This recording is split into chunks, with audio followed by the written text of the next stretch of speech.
Hey everybody, another GMG review. Today I'm taking a look at the two new Siocast tags from Corvus Belli. We've got the Bulltrack Mobile Armored Regiment for the Morats and the Marut, possibly the scariest tag in the game, and kind of the antithesis to the Cutter and or all the other ODD tags like the Avatar, the min-6 tags.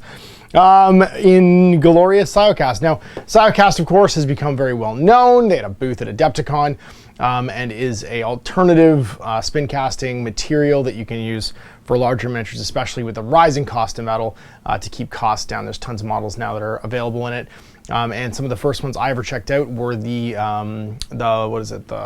Vostok from Corvus Belli. Now they've done the tags themselves, the big giant robots, which, you know, you'd usually have one of in your army and would be 80% of the actual metal weight in your army. So I'm pumped to give these a try.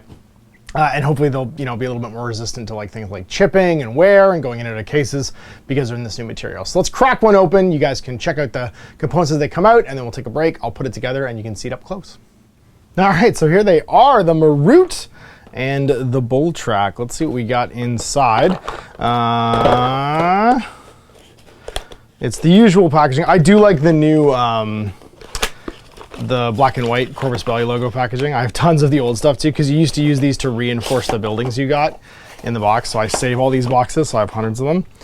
And we have our standard stuff here. So we have you can see they cast a lot like metal. So they're very often on frames, vented in, and then the pieces are all there individually.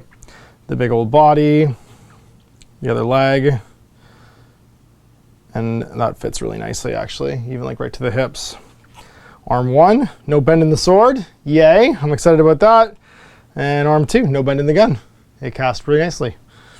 Sweet, so a couple pipes there to clip off, but no real mold lines on the big pieces. They're usually the best culprits for these.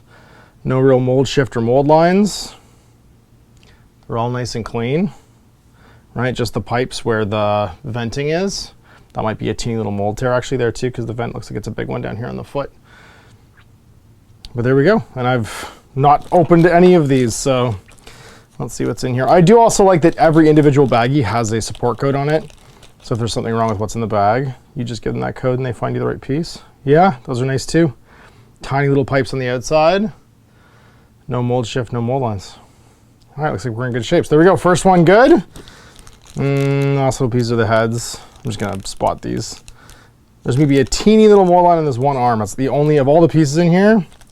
So of course it's the one I didn't take out. Let's have a look. But that's not bad for the like, I don't know, there's like 18 pieces or something here. Yeah, and it's like super minimal. Yeah, it's come along the pipe there. You can see there's a tiny little mold line, but it's not actually a shift, which means it'll just clean right off. Sweet, not bad at all. All right, well, we'll clean that first one up and throw it together so you guys can see it up close. And here we have the Bulltrack. I'm excited about this one because it's a brand new tag, and I'm working on Morats. Obviously right now I'm working on the old Morats. So this is my first new Morat model. And he's chunky. He's actually way bigger than the Marut is. And looks like these two go together. Let's see how that fit goes. Oh yeah. Nice, there's a little bit of gapping there, but that's probably from the pipes. These need to clean off because they're pushing against stuff. Yeah. Not bad. And then the pipes right there, there's no mold line. There's a teeny little mold line right there, but it's like, again, my nail will take that off. The most important thing to me is how straight are the swords. Because that is the thing that you don't, because it's so visible, you know what I mean? Like you look at the weapons when you look at a model, so you're gonna stare at them. They tend to catch the eye. Oh yeah, they're good to go. Look at that, nice and straight for the first one. No bend there. And the second one, no bend there. Yeah, and this guy's armed with like dual machetes. I love the fact that he's got like two double-bladed machetes. Yeah, a teeny little mold line in there, but again, you see it's a flange, not an actual shift, so you can just peel it right off with your thumb. Sweet. And it's got a teeny little bend to it, but not, basically enough that it's not brittle, but not enough that it's gonna snap off, so you can just kind of push on it. That's a vent, by the way. That's not an important piece. What about these? Yeah, they look good. Pipes look good. No real bends the mold lines. The face is the only other piece I'm really concerned about besides the arms and the weapons. Because obviously if you have a big old mold line on the face, then it's going to catch attention. Nope, clean as can be. Looks good, just some pipes right there and right there to clean off. But again, that's the venting process for getting the resin into the mold. Yeah, looks good. And little baby arms. Little baby Morad arms for where he sits on the thing. All right, let's put these guys together. I'll throw them on the turntable and you guys can see, look at them, all done. And so here's the bull truck. Holy moly, look at how big he is. I put him next to one of my Varuna orc troops just to give you a sense of scale. And he is spilling off that 55 mil base. I am very glad he is not in metal because look at how dynamic the pose is. Look at all the big, long, extended, sort of like hanging over the edge details. They would have taken forever. I'd be dremeling and drilling and pinning everything to keep it where it was, and I'd probably still be holding it all. I built both of these miniatures in, I don't know, 15 minutes of like cleaning and prep each. 15 minutes to like clean off all the vents. I did the legs and I fit the legs and the body first and then put the details on as they went. So like the legs and the body were dry and then kept going until like last but not least, I think I was cleaning the autocannon on the back. And he went together super easy. And what I'm excited about is like the hex joins on the arms and the legs. So the hips are basically hexagonal, as are the shoulders. It meant that there was no problem basically fitting them on. Hold them for like 2 to 3 seconds, give them, you know, little like light blow on the super glue to get it to dry.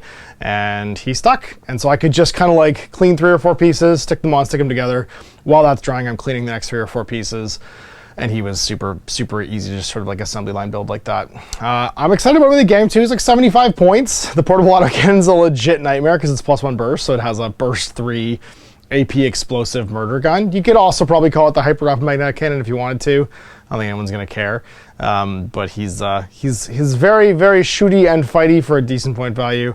I have obviously got the Raicho as well. I can build and paint the old one, but I'm probably going to start with the bull track and give it a go in my Morad forces. So let's take a look now at the Marut. And there's the Marut. Obviously a small scale difference for a scale 7. The Marut's much much lighter, but also incredibly dangerous. It's an ALF tag, so it's built a little less with, I guess, the robustness of the design and more with the grace. So multi-HMG, cool close combo weapon, still a huge tag and still fills the base nicely. Just isn't spilling off it the way the bull track was. And lots of like fine lines. This was the one that had, I think, a couple more mold lines, but I just backbladed it. So one of the things with using like a softer like plastic resin like this is instead of trying to like file it or use a scalpel blade, I use the back edge of a scalpel to scrape the mold lines. And that sort of like hard 90-degree angle on a blade, you don't dig as deep as you might accidentally dig with a scalpel, and you can get a nice smooth thing there. So the hips had like a little teeny mold line that I scraped off. You can, sometimes if it's soft enough, you can just use your fingernail, but I use the back of the scalpel and clean it off, no worries. Nice straight blade on the sword, nice straight barrel on the HMG. All the details were nice and strong and sharp. And overall, I would say even with like the less sort of like bulky detail, the more fine detail on the Marut, because they're so vastly different, the two miniatures. The Siocast held it nicely, and I'm pumped to give it some paint. So that's it. We got 2 new tags in Siocast. It took 15 minutes each to build, which is definitely a big change from the big honkin' metal tags. Obviously, this going forward is going to be the new material for tags, so I, for one, am excited for our new Siocast Overlords when it comes to the bigger miniatures in Infinity, mostly just for like the shorter build time, and obviously with all the big sort of like overhanging details. You use terrain so much in Infinity that things tend to like push up against them. There will be far, far less chipping and damage on my my tags, I think, going forward than in the past when when they're a tag that I use quite often, or they're one that I tend to like enjoy having in an army list. So there it is, 2 Siocast mechs from Corvus Belli. Third guy got to build the 2 new Siocast tags from Corvus Belli. I'm excited about this new material, I'll be honest. I love big miniatures in sci-fi games, and I love tags in general in Infinity, but they've gotten bigger since first edition. The original first edition tags were on 40 mil bases, now they're up on 55 mil bases, and they're appropriately impressive on the battlefield, right? They look big, they fill their silhouettes more, and they tend to dominate sort of like the conversation in those games. But obviously, with terrain being a big factor and just the sort of like detail in general on Corvus Belli's miniatures, I'm happy to have something lighter and a little bit more durable and resistant to chipping and damage going forward into the future. So big thanks for watching. We'll be back with these painted, hopefully on the paint table soon. Till then, I'm Ash. Upgrading. Hey there, I hope you enjoyed that video. There are tons of other games already recorded for you to watch. Click over to my channel page if you haven't already, and have a look through the dozens of playlists full of videos. I guarantee you'll discover a game you haven't seen played before. I put out new videos 7 days a week, and every day is themed to a different genre as I continue to explore the wider world of gaming. Of course, none of that's possible without you, the viewer, so click a like and subscribe if you'd like to stay on top of what's happening here daily. My 2 kids and I are massively grateful to be able to have the flexibility of this job so I can always maximize my time with them. If you want to support me continuing to put out this content, it's only possible because of my amazing backers on Patreon who support the studio, equipment, and model cost, as well as being how I make the bulk of my living. You can also help out by buying a t-shirt through Spreadshirt, a measuring gauge or widget from Death Ray Designs, or buying one of my games and supplements like Last Days, Gamma Wolves, and Blaster. As a way of showing my appreciation, patrons get early access to new games and supplements that I write throughout the course of the year. Huge thanks for watching, it really does help out, and happy gaming.